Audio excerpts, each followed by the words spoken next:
What's up, everybody, and welcome back to the channel. Well, welcome to the channel, but it's more like welcome to my kitchen. Once again, probably if you know my videos, if you know my social media, you know this place. This is my kitchen, my little coffee station, and today we have a video that is very special. It's a video that is close to my heart. And yes, today we are doing a video from home. This is a video that, I don't know, I'm very happy about it. It's a vlog that is going to be close to my heart, and I hope that you like it. We are going to be talking and making coffee. You know, espresso, cappuccino, filter coffee, but this is for beginners. I'm not a professional. Probably if you're watching this video is because you are not a professional either. So perhaps I'm going to be able to give you one or two tips that is going to help you, elevating your coffee game at home. In case you're new here, hello, my name is Daniel. I'm from Colombia. For the last now 14 years, I've been in Europe. In the last 3, I've been living in this one beautiful city of Vienna, Austria. So yeah, as a Colombian, I grew up with coffee. Coffee is just part of not just our culture, but it's just like an everyday habit, and it's just life. Coffee in the morning, afternoon, evening. My dad, I grew up seeing my dad having a coffee before going to sleep. So this thing, when I came to Europe, this thing of, oh no, I cannot have a coffee in the night because I cannot sleep. Hello, even till today, I don't know you, but I can have a coffee like anytime, any type of coffee, like nothing is going to stop me from sleeping. It's not going to change my day in a different, the only thing that coffee does to my life is making it beautiful. So my dears, too much talking. We are going to be making an espresso, a cappuccino, and filter coffee at home. And why these 3? Because I think these 3 in general, they are going to give your guests a huge variety of possibilities with coffee. And it's like so amazing. I feel proud when people come to my home, and instead of saying like, what would you like to drink? I instantly say, would you like some coffee? I can offer an espresso, an Americano, latte, cappuccino, filter coffee. They are like, wow. It's like, wow, this is a cafe. And I feel happy because that's my dream. One day I'm gonna have my cafe. Please save this video. Remember my words. One day I'm gonna have my own cafe. Wait for it. Wait for it. The issue is that in social media, we are full of these baristas that are very talented, very skillful making coffee, latte art, but everything seems a formula. And not everyone can enjoy from the tools or the equipment that some of you, or maybe I have, even though I'm not professional, I have some equipment that is helping me to create my coffee. But sometimes some people just have a little coffee machine at home. So what? They can still make some good coffee. So we cannot rely on the equipment only. Sometimes you have to rely on your eyes, your taste, your skill. So first things first, the coffee. What type of coffee should you use? So basically, in general, you should always try to go for beans. Why? Because you buy the grounded coffee from the supermarket, so many properties from the coffee are already lost in the process of grinding. The beans are giving you like the most natural, original state of coffee. So just try to go for beans if it's possible for you. I understand the biggest argument not to go for beans is because you might say, oh, I don't have a grinder at home. But that's not an issue. If you don't have a machine that grinds for you, you can have a grinder. Like a little mechanical grinder. This is super cheap. And this is going to help you grinding your own coffee at home. Even if you have a mocha, you can grind your own coffee. By the way, this mocha, I had it years ago. It's super dusty. Actually, I brought it from England. Since then, it's been with me. I don't even use it anymore, but this is pure love. Actually, I have another one. Aren't they cute? It's like, they are so beautiful. I just love them. So even for this, I used to buy my own beans, and I used to grind them with my electrical grinder. And yeah, coffee is just fresher, nicer. It's just better. Origins of coffee. What coffee is the best? Is it Colombian the best? Or maybe El Salvador? Or maybe Brazilian beans? Or maybe Mexican, Ethiopian, Guatemalan? It's like there are so many. And the answer is all of them are good, depending on what you like. Depending on what you like. First of all, we have on one hand coffees. Some coffees, depending on the region, the altitude, and the way the actual beans are collected, that changes the whole aroma, acidity, taste, etc., etc. Then, after the coffees are taken, the beans are taken, then we have the roasting. We have light roast, mid roast, like dark roast. Sometimes the darker roast, that's gonna give more chocolatey, nuts type of notes, flavor. The mid roast sometimes are more like honey-ish, tropical, etc. So it's a balance and a mixture of things that at the end of the day is like you picking a fruit. You choose fruits because you like this one because it's sweeter, this one is a little bit more sour, this one is acid, this one is... You try different coffees and you find the one you like. And yes, where coffee comes from, only the land where coffee grows changes everything. And the way it is collected. Just to give you an example, the other day I was talking to a friend and we were comparing coffees. We were saying like, oh, which one is the best, this and that. And I said like, Colombian is a really, really nice coffee. And then he's like, oh, but they don't produce as much as Brazil. Brazil is massive and it's good as well. Like, yeah, for sure it's good. But our methods are different. Look, just for you to put something in perspective, just for you to think. Colombia versus Brazil. Colombia is never going to outtake the amounts of coffee Brazil produces. Why? Well, easy. The extension of land. Brazil is just a massive country. So obviously they have more extension of land to grow coffee. Colombia, in comparison to Brazil, is smaller, but the quality of Colombian coffee is way superior than Brazil. Calm down, let me tell you why. Colombian coffee, delicious. Colombian coffee is a bit superior in terms of quality to Brazilian, but it's not because, no, we are the best or I'm Colombian. No, actually it comes down to the way that coffee is collected. Let me elaborate. Yes, the plant of coffee itself. Coffee plants are different from country to country, depending on the land, sometimes the acidity of the land, the way it grows, and there are different factors in terms of agriculture that are going to make this beautiful plant grow a little bit different from country to country. In the case of Colombia and Brazil, we have a big difference. In Brazil, plants grow way higher. They are higher. They are tall plants. In Colombia, we still have bushes. Plants of coffee. I'm going to show you a couple of pictures of my last trip to Colombia. It was last summer that I went to a couple of friends to a farm where they give you the experience of collecting coffee. They teach you about our traditions of coffee, history of coffee. You learn. There are many things.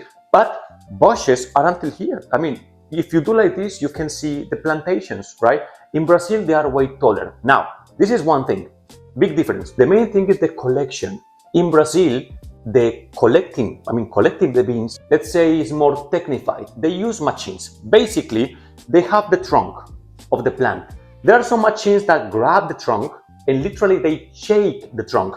Many beans fall down. So the machines have these nets and the nets collect all the beans and that's it. That's ready to go to the factory where there are, they segregate beans, colors, sizes, and they continue the process. When the machine shakes the bushes, the big bushes of coffee, all beans come down. Any bean can come down.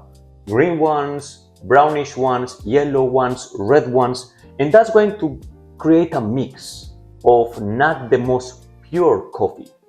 When you are a café-cultor, which is a coffee collector or coffee agricultor, I don't know how to call it. I don't know what to call them in English. People in the farms. So you know that you should collect the beans that are red. Red means ready to be collected, ready to be processed. Fine.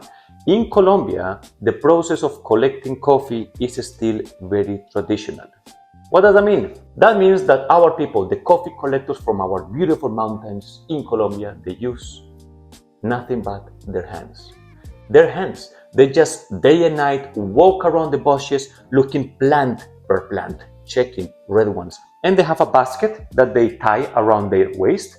They have a basket and they collect red ones. Red ones here, red ones. The rest, they don't touch. That's going to create two things.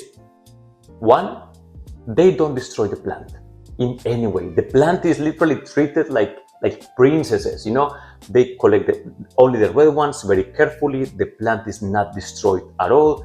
And secondly is the picking. The picking is literally perfect. The seasonal beans for the moment are picked on that day. That means the quality of coffee higher. There are no mixes. It's just the best of the best, picked by hand. So that changes qualities.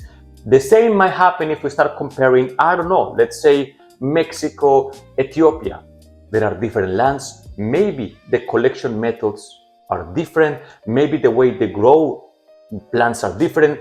Maybe the way they dry the beans are different. We have the bean of coffee Inside the bean, we have different components. But in the very inside the core, we have the seed, which is white, right? You might know that. Some people might think that the bean of coffee is brown or something like that, and I might understand. But it's white. But then you have to dry it and toast it.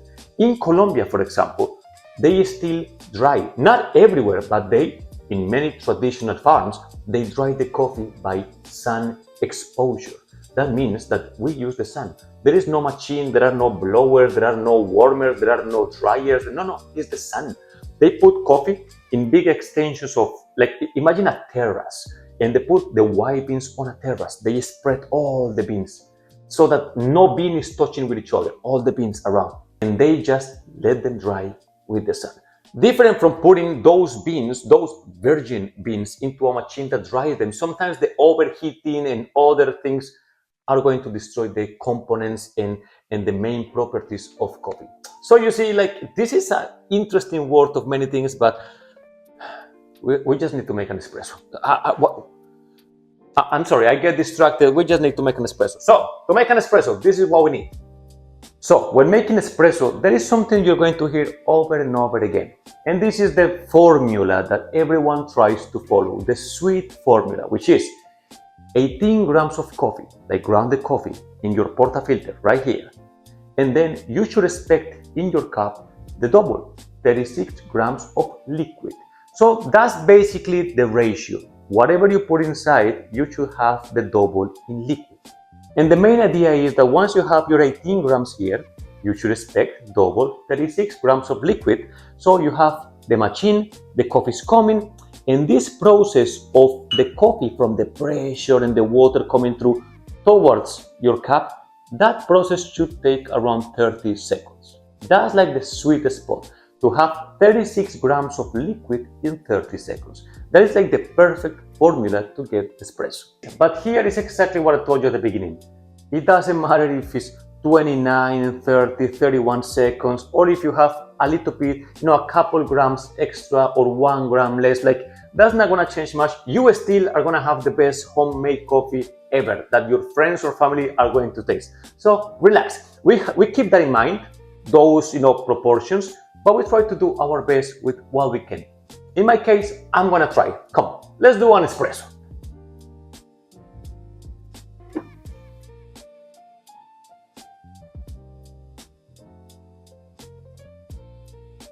So most of the work is done. We have our coffee in our portafilter. I'm gonna put it in, but then how to measure time, weight? Well, for this one, if you want to follow the rule, you might need a scale. And this is going to help you taking time and measuring the weight.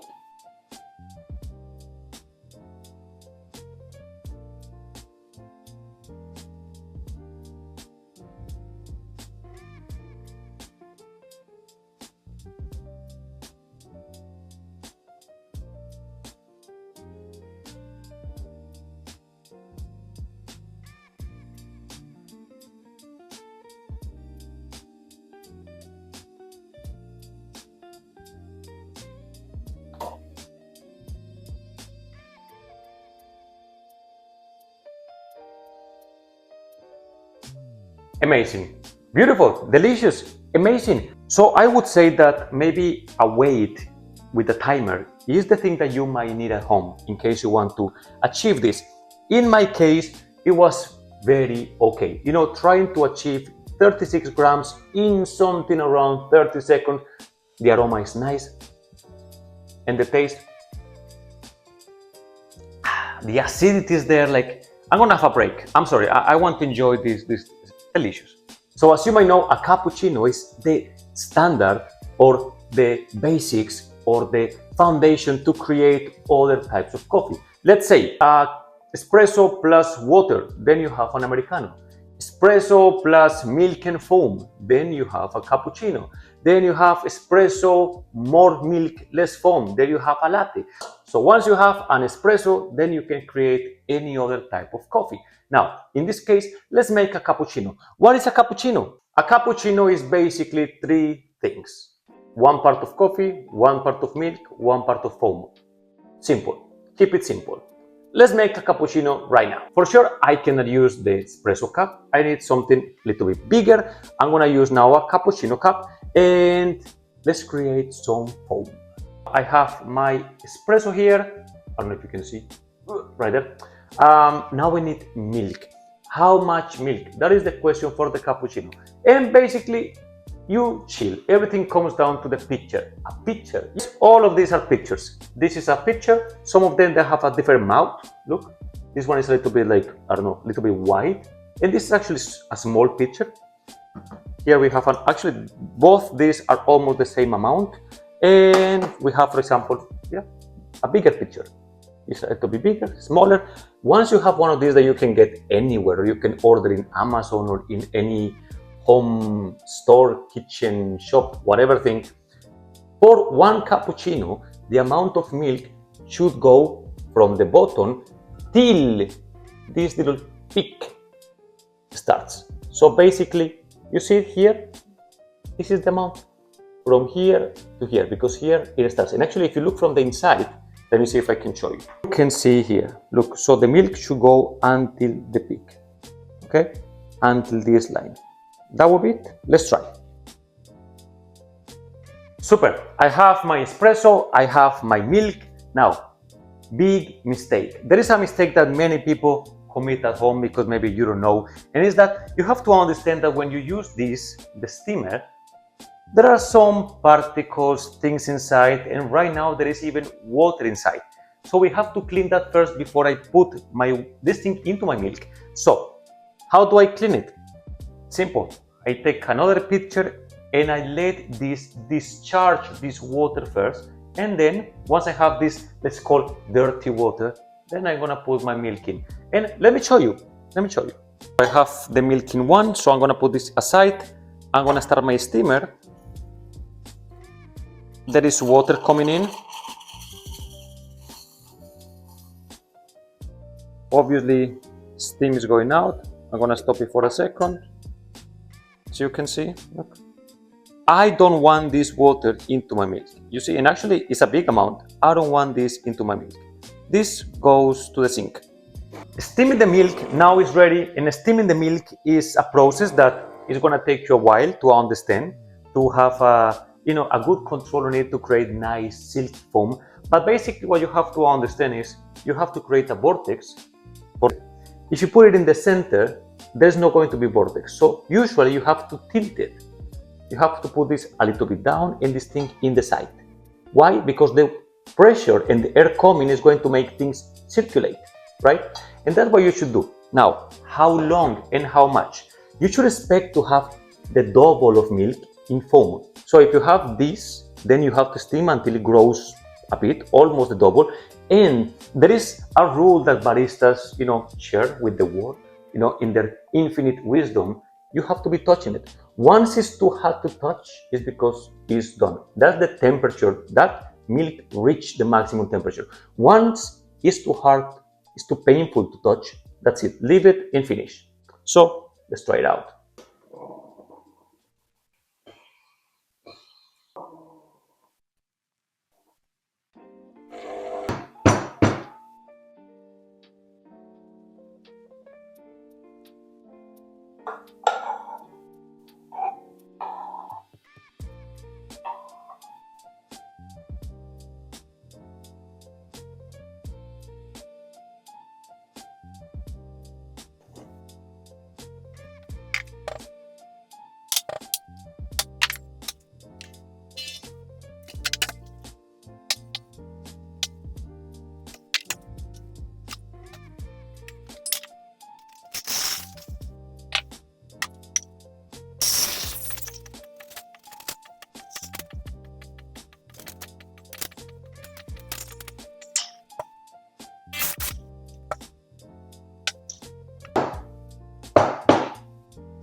Yeah.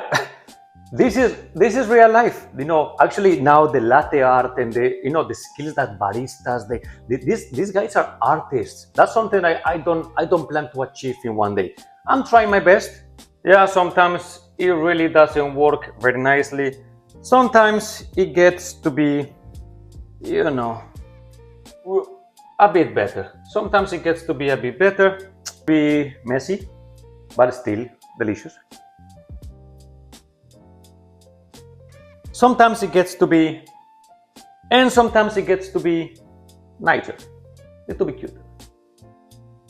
And either way, you are going to impress everybody in your family, or if you have guests at home. Literally, think about this for a second. When was the last time that you went to your friend's house? Like literally, not everybody, but you went to your friend's house for an afternoon, whatever. You say, hey, can I have a coffee? And that person comes with a cappuccino with a nice heart or a nice flower, whatever. I haven't experienced that much. So I'm very confident that even though my little heart flower is not amazing, I'm going to impress anybody that comes to my house. Cheers on that. And my dears, do not worry about your latte art. This is a skill as any other skill, the thing of precision, doing forms, shapes, drawings, hearts, flowers, etc. That comes a long time, and there are many proper videos in YouTube and TikTok with people, teaching the proper technique in case you not only want a cappuccino, but you want to impress with some latte art. But that's a different story. That's a more artistic side, but you can do it. I believe it. So with this, we come to our last type of coffee, which is one that I do love mostly in summer, because that allows me to have more a coldish type of coffee, a coldish type of brew, which is filter coffee. When we talk about filter coffee, we might need two things that are essential to do filter coffee at home. Something that is called a V60, but it's a jar, a jar. I'm going to tell you why. I mean, it's nice and cool to have one of these ones, which is kind of the proper one. But if you have a jar with these dimensions, also works. It is called filter coffee, obviously, because you might need a filter, like paper filter. There are many different types of these ones. This is the one that I'm using, a filter. But essentially, we need something to put this filter on. What is it? So now we have this one. This is a porta filter. There are big ones. This is a beautiful one. Beautiful one. There are many different colors. This is a little bit bigger one. Also, you might have smaller ones like these ones. These are porta filters. And basically what this does is that you put the paper filter inside, you put your water, you pour your water, and then you might have some holes. As you can see, look, go through. Look. These are different types, smaller. Literally, this one is for a personal dose. This is for a small amount of grounded coffee, and then you have your filtered coffee. Literally, a personal dose, a cup. There you go.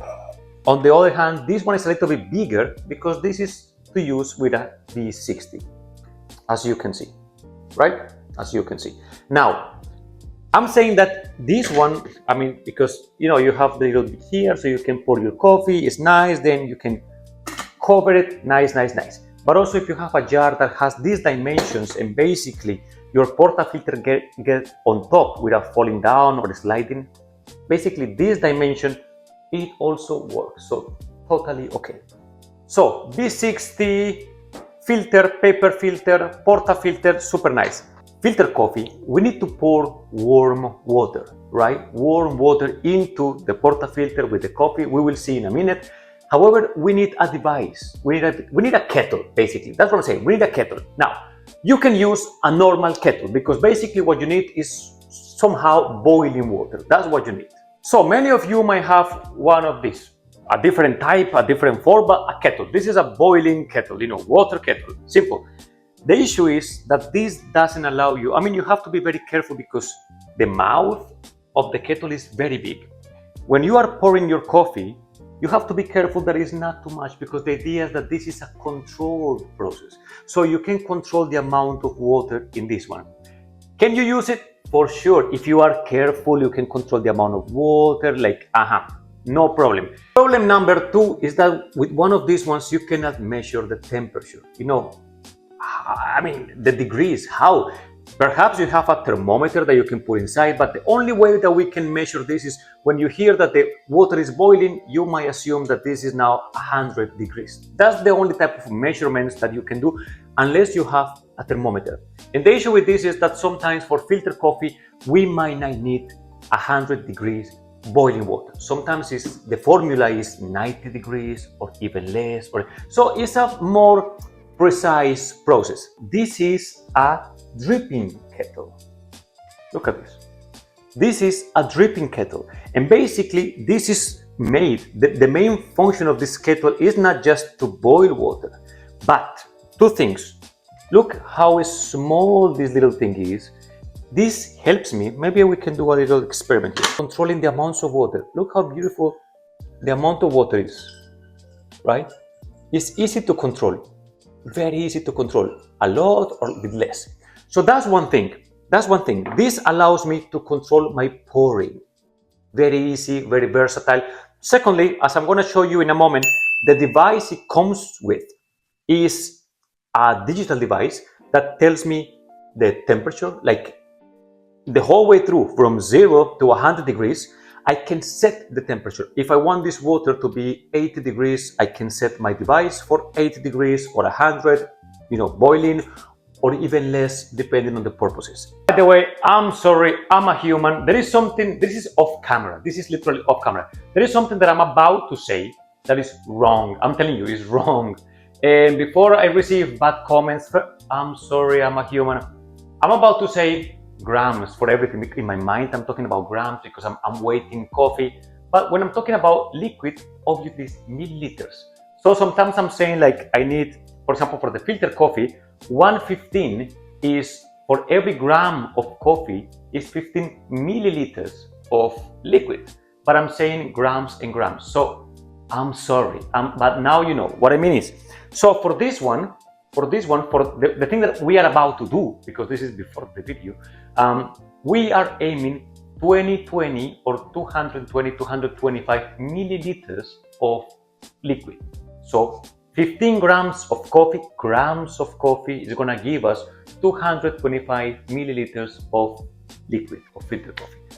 So I'm sorry, I'm about to say, but I'm not going to remake the whole video. I'm a human and I'm just a human. I'm sorry, what can I say? So now you know I'm talking about milliliters, not grams when we are talking about liquid.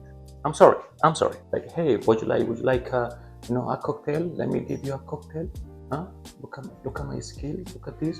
And with the filter coffee, same thing happens with the process of the espresso. Remember, like there are a couple of formulas, a couple of numbers that we should keep in mind to have something balanced. Now, some ideas. What can I tell you about filter coffee? Same as making espresso, there are a couple of measurements, numbers that we should keep in our minds so that our coffee, our final liquid is balanced and we can make the best out of our coffee. A ratio is like, if I have this amount, I need this amount. If I have more of this, I need more of this. If I have less of this, I need less of this. That's a ratio. So when we talk about the ratio of filter coffee, we usually talk about 115, 116. You can look at formulas. In TikTok, there are many people kind of teaching you different formulas to have a different type of coffee, filter coffee. Some filter coffee is darker, lighter, more fruity, with more body, with more acidity, etc., etc. I usually work with 115, 116. What does that mean? That for every gram of grounded coffee, you have 15 of liquid, 15 grams of liquid. So 115. So if I'm talking about having 15 grams of grounded coffee, is 15 times 15. Because for every gram of coffee, grounded one, I'm going to have 15 grams of liquid. So 15 times 15 is, or 115, 116. So I'm expecting at the end, when I do the calculations, something like 220 to 225 grams of liquid. This is what I'm talking about, the temperature. I want 95 degrees, not boiling water, 95 degrees. I'm going to set my machine to 95 degrees and it's going to start warming up my water. In the meantime, I have the filter here, I have it. You don't put the filter like this usually inside. I mean, I can open it, as you can see. And you know that this is funny here, so it's funny. In case you don't know, just in case, little trick here, you just have to fold it. Look, you just fold it.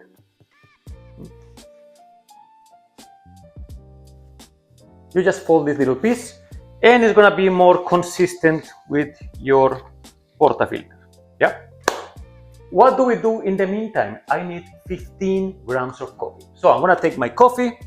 I'm gonna use for this one my Salvador coffee, delicious, amazing coffee. By the way, sometimes it's hard for us to imagine, what 15 grams look like. Let me show you. 10, whoop, that's, oh, almost. Couple more. One more. And we have 15 grams, look at this, 15 grams. Now, I'm gonna grind this coffee using my grinder. So that's gonna take a minute, so I'm just gonna grind it. There you go, 15 grams of coffee. So this is ready. Once you put your coffee filter here, you put it there. If I put my coffee and I start pouring water, just imagine that your coffee is going to have the flavor of paper. Just like that, flavor of paper. So that is why, right when my water is ready and warm, I'm gonna warm this up without coffee. I'm just gonna warm it up. Because this one is actually very nice, so I like, and I use it to stir my water here with the coffee, and I like it. It's a very cool one. Warm this up. The whole thing. I'm gonna get my scale, and this is going into the scale. There we go. I'm going to turn, and this coffee now goes in. I'm gonna put it there. Very nice. With my super bartender spoon, I'm gonna just stir a bit so it's like a little bit more even. So as I explained before, now we're going to aim. We have the 15 grams. We want 225 milliliters. So I'm gonna set my weight into milliliters. So I have grams, ounces, milliliters. The first one is a blooming, the blooming station, which is 40 milliliters of warm water that is right now, I don't know if you can see maybe in the video, 25 degrees in 40 seconds. So I'm gonna start my timer, and I'm gonna start with the coffee. I'm gonna go for 40. Look, this allows me to go slow. 34. I got it. 43. I'm sorry about that. I got it. It's okay. I'm gonna let it go. I'm gonna let it go until we have 40 seconds. So I'm gonna go to 100. Let's go here. I go in circular way. I'm gonna try to be a little bit more precise right now. 8, 90, 98. Okay, there we go. The paper is going, that's not an issue. 100, that is almost 100, to 160. This is my second big pour. Let's go for 160. 55, 58. Let's make it super.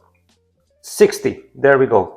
Once I feel the water is already going through, I'm going to go through my last pour, which is going to give this versatile, liquidy, flavor to the coffee that is not too dark. It's the one that gives a little bit of the texture, the liquidly, can I say that? Liquidly texture of the coffee. And I'm gonna go for my 220, 225 milliliters. So let's go for the last pour. This is my third pour.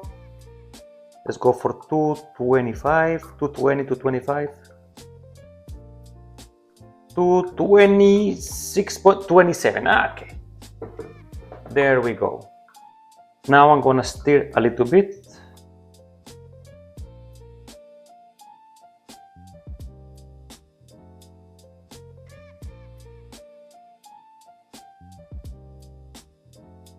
I take my portafilter. It's kind of darkish. It has body. Look at that. I think it's very nice. Very warm, very nice. Now, with this one you can make different things. Now, I would say that 115 is a bit concentrated. This 220, 25 milliliters of coffee is darkish. It's darkish. I like it this way.